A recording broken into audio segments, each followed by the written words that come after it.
जब ट्रेड उल्टा जाने लगे वहीं से ही असली गेम शुरू होता है। देखिए, जब ऑप्शन ट्रेडिंग में सबसे बड़ा सच यही है कि हर ट्रेड सही नहीं जाता और असली प्रो ट्रेडर वही होता है जो लॉस को कंट्रोल करना जानता है जब आपकी ट्रेडिंग पोजीशन लगातार लॉस में जाने लगती है। तो ज्यादातर लोग या तो घबरा जाते हैं या फिर उम्मीद में बैठे रहते हैं कि मार्केट वापस आ जाएगा। लेकिन यहीं पर सबसे बड़ी गलती होती है कि इस वीडियो में मैं आपको एक ऐसी रणनीति बताने वाला हूं जिसमें खुद इस्तेमाल करता हूं जब भी मेरी ट्रेड लॉस में जाने लगती है। ये कोई जादुई ट्रिक नहीं है बल्कि एक डिसिप्लिन्ड अप्रोच है जो आपको बड़े नुकसान से बचा सकती है और धीरे धीरे आपको एक बेहतर ट्रेडर बना सकती है। मान लीजिए आपने बैंक निफ्टी में कॉल खरीदी और मार्केट नीचे गिरने लगा। अब आपका प्रीमियम तेजी से गिर रहा है। इस समय अगर आप उम्मीद पर टिके रहते हैं तो आपका पूरा कैपिटल खत्म हो सकता है। इसलिए सबसे पहला कदम होता है इमोशन को कंट्रोल करना और स्ट्रेटेजी पर टिके रहना।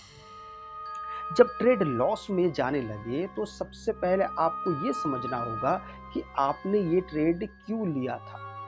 क्या आपने कोई सपोर्ट लेवल देख के एंट्री ली थी या कोई ब्रेकआउट स्ट्रेटजी फॉलो की थी? अगर आपकी एंट्री का रीजन ही इनवैलिड हो तो उस ट्रेड में टिके रहने का कोई मतलब तो बनता ही नहीं है। एक एग्जांपल के तौर पर इसको समझिए। आपने 45,000 के ऊपर ब्रेकआउट देखकर बैंक निफ्टी में कॉल खरीदा होगा, लेकिन मार्केट जैसे ही 44,850 के नीचे सस्टेन करने लगा, इसका मतलब है ब्रेकआउट फेल हो गया। ऐसे में आपका पहला रूल होना चाहिए इनवैलिड सेटअप, मतलब एग्जिट इमीडिएटली। सीधी सीधी बात है। बहुत सारे बिगिनर्स ट्रेडर्स यही गलती करते हैं कि वे अपनी गलती को स्वीकार नहीं करते और लॉस को बढ़ाते जाते हैं। याद रखिए, छोटा लॉस लेना कमजोरी नहीं बल्कि यही आपकी सबसे बड़ी ताकत बन सकती है। अब आती है मेरी सबसे पावरफुल स्ट्रेटेजी, वो है पार्शियल एग्जिट स्ट्रेटेजी। ये क्या चीज है? जब ट्रेड आपके खिलाफ जाने लगे तो पूरा क्वांटिटी एक साथ होल्ड करने के बजाय आप धीरे धीरे एग्जिट करना शुरू करें। मान लीजिए आपने 100 क्वांटिटी खरीदी होगी और मार्केट उल्टा चला गया, तो आप 50 क्वांटिटी तुरंत एग्जिट कर सकते हैं। इससे आपका रिस्क आधा हो जाएगा। अगर मार्केट और नीचे जाता है तो बाकी 50 भी एग्जिट कर सकते हैं और अगर मार्केट वापस घूमता है तो आप फिर से री एंट्री ले सकते हैं।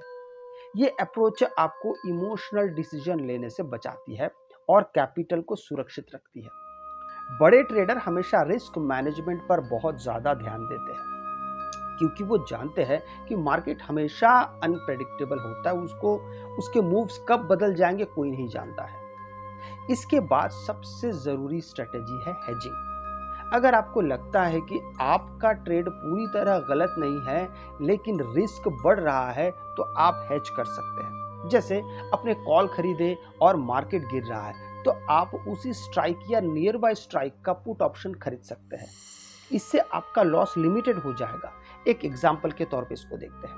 आपने 200 रुपए में कॉल खरीदी और वह 120 पर आ गई। अब आप 100 रुपए का पुट खरीद लेते हैं। अगर मार्केट और गिरता है तो पुट का प्रॉफिट आपके कॉल के लॉस को बैलेंस कर देगा।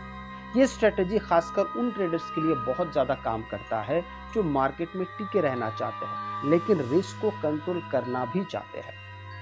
अब बात करते हैं स्टॉप लॉस डिसिप्लिन की, जो सबसे बेसिक लेकिन सबसे पावरफुल स्ट्रेटेजी है। हर ट्रेड में एंटर करने से पहले आपको अपना स्टॉप लॉस तय करना चाहिए। अगर आप बिना स्टॉप लॉस के ट्रेड कर रहे हैं तो आप ट्रेडिंग नहीं बल्कि गैम्बलिंग कर रहे हैं। जब आपका स्टॉप लॉस हिट हो जाए तो बिना किसी हेजिटेशन के एग्जिट कर जाना सबसे बेहतर तरीका है। मान लीजिए आपने 100 रुपए का प्रीमियम खरीदा और आपने 10% का स्टॉप लॉस रखा है, मतलब 90 रुपए पे एग्जिट करना है। अगर प्राइस 90 तक आ गया तो आपको तुरंत बाहर निकल जाना चाहिए, चाहे बाद में मार्केट रिवर्स ही क्यों ना हो जाए। डिसिप्लिन ट्रेडर वही है जो अपने रूल्स को फॉलो करता है, ना कि मार्केट के पीछे भागता है। बस इतनी सी सच्चाई अगर आप जान लेते हैं तो आपका पूरा जिंदगी भला हो जाएगा। एक और एडवांस स्ट्रेटेजी है वेट एंड री एंटर। जब आपका ट्रेड लॉस में चला जाए तो आपने एग्जिट कर लिया हो तो तुरंत रिवेंज ट्रेडिंग मत करने जाइए। थोड़ी देर मार्केट को ऑब्जर्व करिए और सही सेटअप का इंतजार करिए।